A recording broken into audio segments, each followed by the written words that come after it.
So, we've had our hands on No Man's Sky for over 7 years now, and in those 7 years, Hello Games have been releasing multiple free updates each year and even bringing it to a wider audience when releasing on platforms like PlayStation Virtual Reality and the Nintendo Switch, which I think is totally awesome. But more and more, I'm beginning to see the No Man's Sky community saying there is a major issue holding the game back from reaching its full potential. And I must say, I actually completely agree with them. So, without further ado, let's go ahead and get stuck into what exactly that is.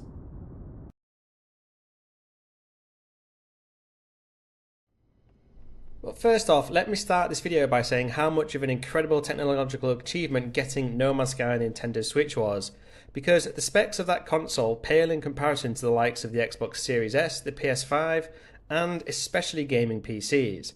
I mean, sure, it's missing some features and its performance can be a tad flaky when things get busy, like with freighters and frigates, but overall it's a damned impressive feat. I genuinely thought there's absolutely no chance the Switch could ever handle a game like No Man's Sky, and even slightly more limited form in comparison to other consoles and the PC version, but it does. Like, it doesn't have the fully fledged version of multiplayer other platforms have, and it also doesn't have things like settlements, as of the creation of this video, but it does have most of the other features, within reason, which is mightily impressive. However, I, along with many other players, believe one of, if not the main issue for No Man's Sky fulfilling its full potential is the fact that Hello Games are still fully supporting the older generation of consoles.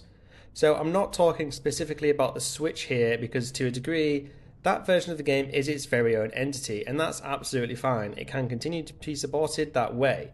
But I am actually talking about the PlayStation 4 and with it the PSVR 1 and of course the Xbox One. These days, with the new updates, more and more on these platforms we are seeing players complaining about the game crashing or bugging out, and the performance of it is becoming poorer with every update. Say, when you're in a massive freighter battle, for example. Now, these consoles were released 10 years ago.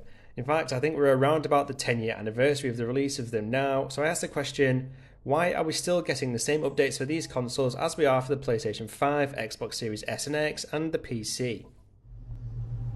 Even the latter consoles are already 3 years old. Man, that time flies. But the fact that Hello Games are refusing to ditch support or full support with updates for the 10-year-old consoles to focus fully on the current gen is a major issue in my eyes and a lot of other No Man's Sky players. I can fully understand supporting the older generation consoles for a year or so post current gen launch because, let's be honest, when the PS5 and Xbox Series S first got released, they were a bloody nightmare to get your hands on them. Like, I think I tried for months to buy a PS5 and I only finally got it about 6 months after the release. And I was trying everywhere. And even me getting it 6 months after was earlier than some of my mates. But now it's easy to get your hands on them, they have even slightly come down in price. Like, I can walk into a game store here or a CEX or equivalent and pick up both a PS5 or an Xbox Series S or X for a fairly decent price. You could even trade in your old consoles and maybe some old games to get these consoles even cheaper. Now, I get that not everyone has the latest gen consoles, but I'd bet anything that the vast majority of current No Man's Sky players these days are either playing it on the PC, the PlayStation 5, or either the Xbox Series S or X. More and more nowadays you're seeing AAA games releasing solely for current generation consoles. Like, if you take a look at Starfield or Spider-Man 2 as recent major examples. Starfield is not releasing for the Xbox One, and Spider-Man 2 is not releasing for the PlayStation 4. And most likely because A, they can't handle the game without significant performance issues, and B, because it allows developers of the game to utilise the current generation's console's hardware to their absolute full potential. Now, Hello Games have released a No Man's Sky update in the past for next generation consoles, so what's stopping them from releasing new updates solely for the current generation and then perhaps releasing a limited version of it for the older generation consoles so they're not totally unsupported? I honestly can't think of a good enough reason at this point for them to not do something like that. I'm sure the team at Hello Games is small in comparison to other game studios, but they need to shift their focus onto the current generation or players are going to get more and more annoyed about the limited updates we're now getting. Now, I do also get that there's an argument for if Hello Games did decide to drop major support for the old generation consoles to focus on the current gen, that some players would then argue the PlayStation 5 and the Xbox Series S and X would actually be holding back the PC master race from getting a version of No Man's Sky that those consoles can't handle. But I think at this point, those current gen consoles could handle a lot more than the updates Hello Games are currently releasing, which would please both current gen players and of course PC players. Now, in the past, I've done a good amount of videos regarding updates you guys would like to see added to the game, and I usually get these ideas from community posts, other comments on my videos, and of course the huge community over at No Man's Sky Reddit. Now, I think a lot of these ideas are epic and would add so much to the game, and some of which would definitely be possible if they were limited to current gen consoles and PC. But because Hello Games are still releasing the exact same updates for old gen consoles, we'll never likely get them. So, some of these updates include things like having giant cities we could stumble across where there is a shitload of stuff going on, and I just know visiting something like this on a PS4 would cause it to shit the bed and crash out, but other consoles should be able to handle something like that, I would say.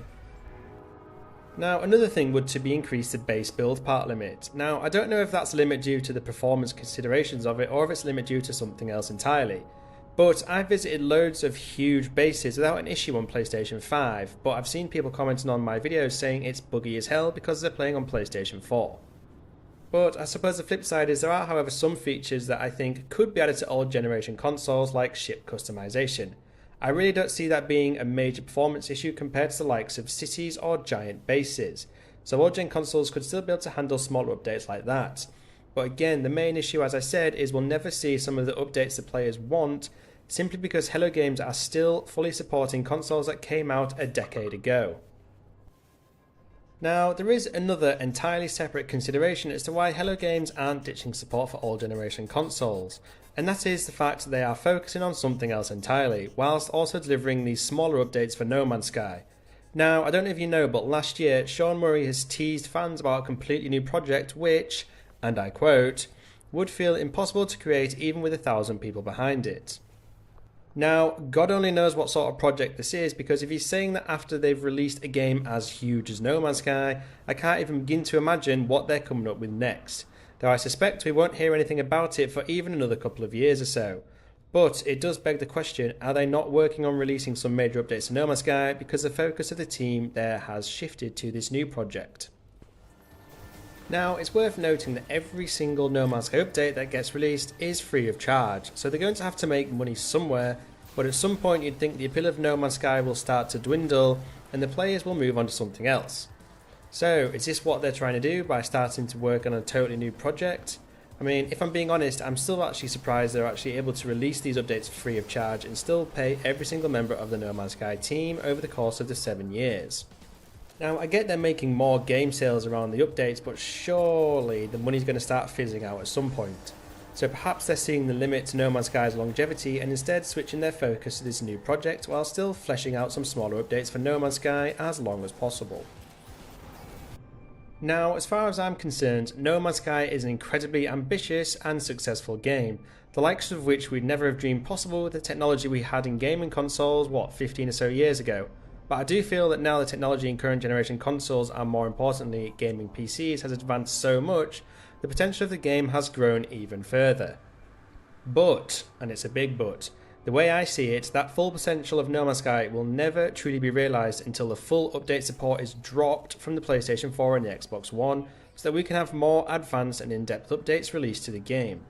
Now, I've talked about what I think is holding No Man's Sky back. Now I'd like to hear your thoughts in the comment section below. Do you agree with me? Do you have a different opinion? Let me know, I'd love to hear what you all think. And that's all for today, folks. A possible controversial topic around No Man's Sky, but also an important one that I think needs to be discussed. And if you're still here, it would be totally awesome if you could support my channel by hitting those like and subscribe buttons. You can also now become a channel member as well, where I'll be posting coordinates to a whole bunch of super rare and unique items and places to visit. You'll also get some unique emojis and badges when leaving a comment, so what's not to love, right? And as always, thank you for watching this video, and I'll catch you in the next one.